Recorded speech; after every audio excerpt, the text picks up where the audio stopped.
السلام علیکم ورحمۃ اللہ وبرکاتہ۔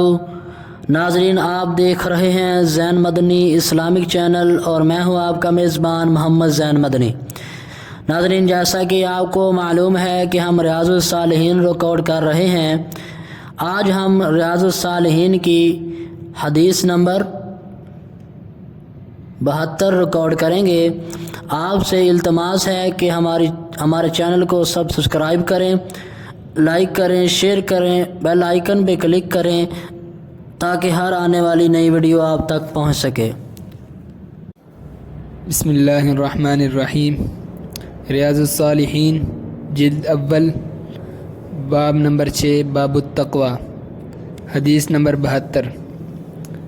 حضرت ابو طریف عدی بن حاتم طائی رضی اللہ عنہ سے روایت ہے کہ میں نے رسول اللہ صلی اللہ علیہ وسلم کو فرماتے سنا، جو شخص کسی بات پر قسم کھا لے پھر اس سے زیادہ پرہیزگاری والی بات دیکھے تو اس کو چاہیے کہ وہ پرہیزگاری والے عمل اختیار کرے۔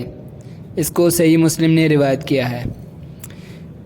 اس کے فوائد و مسائل ذکر کرتے ہوئے حافظ صلاح الدین یوسف صاحب نے پہلا مسئلہ یہ ذکر کیا کہ اس میں تقوی کے التزام کی تاکید ہے، حتیٰ کہ اگر کسی نے کسی معصیت پر قسم بھی کھا لی ہے تو قسم توڑ کر اس کا کفارہ ادا کرے اور معصیت کا یا خلاف تقوی کا کام ارتکاب نہ کرے۔ نمبر 2، حرام کام کے ارتکاب کرنے کی قسم توڑنا واجب اور ضروری ہے۔ اس قسم کے مطابق عمل ناجائز اور حرام ہے، اور اگر قسم کسی ایسے کام کے نہ کرنے کے بارے میں اٹھائی جائے کہ اس کا نہ کرنا اور کرنا امور جائز ہیں اور پھر بعد میں اس کی کرنے کی بہتری محسوس ہو اور تقوی کے زیادہ قریب ہو تو قسم کا کفارہ ادا کر کے وہ کام کرنا افضل ہے۔ حدیث کے راوی حضرت ابو طریف عدی بن حاتم طائی اس کے بارے میں تفصیل ذکر کرتے ہوئے فرمایا کہ عدی بن حاتم بن عبداللہ بن سعد طائی کنیت ابو طریف ہے۔ باپ کی طرح سخاوت میں ضرب المثل تھے۔ 7 ہجری میں اور 7 ہجری کو شعبان کے مہینے میں وفد کی صورت میں نبی کریم صلی اللہ علیہ وسلم کے پاس تشریف لائے اور اسلام قبول کر لیا۔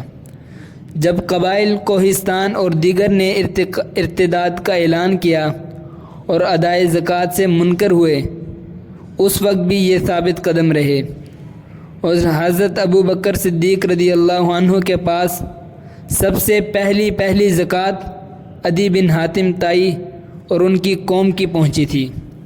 فتح مدائن میں حاضر تھے۔ حضرت علی رضی اللہ عنہ کی معیت میں جنگ لڑی۔ جنگ جمل کے موقع پر ان کی ایک آنکھ ضائع ہو گئی تھی۔ 120 برس کی زندگی پا کر 67 یا 68 ہجری میں فوت ہوئے۔ حدیث کی کتاب میں ان سے 66 احادیث مروی ہیں۔ وآخر دعوانا ان الحمد للہ رب العالمین۔